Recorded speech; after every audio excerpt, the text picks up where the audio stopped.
گوجری زبان میں اپڈیٹ سنیے۔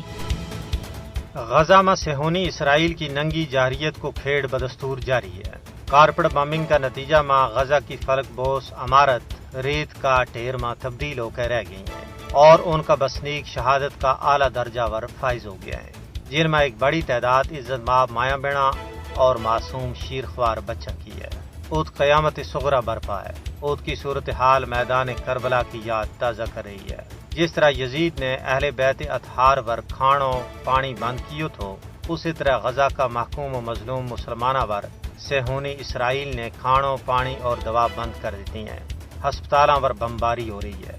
ہر پاسے پوکھا تسایا زخمی معصومہ کی آہوازاری اور چیخ و پکار عرش عظیم نہ ہلا رہی ہے۔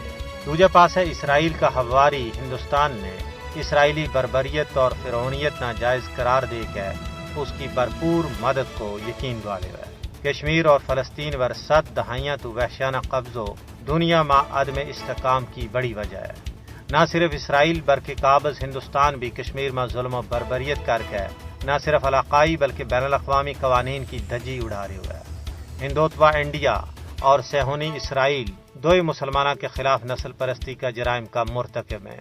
کشمیری اور فلسطینی حالیہ تحریک میں بدترین نسل پرستی کو شکار ہیں۔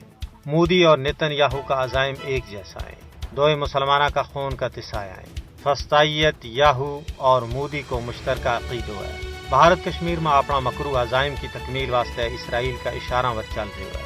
بھارت اور اسرائیل کے بچکار فوجی یارانوں انسانیت اور عالمی امن واسطے پارو خطرہ ہے، لیکن مودی اور یاہو نہ معلوم ہونا چاہیے کہ جفا کی تیغ نال گردن وفا شعراں کی میدان میں کٹی ہے لیکن جھکی نہیں۔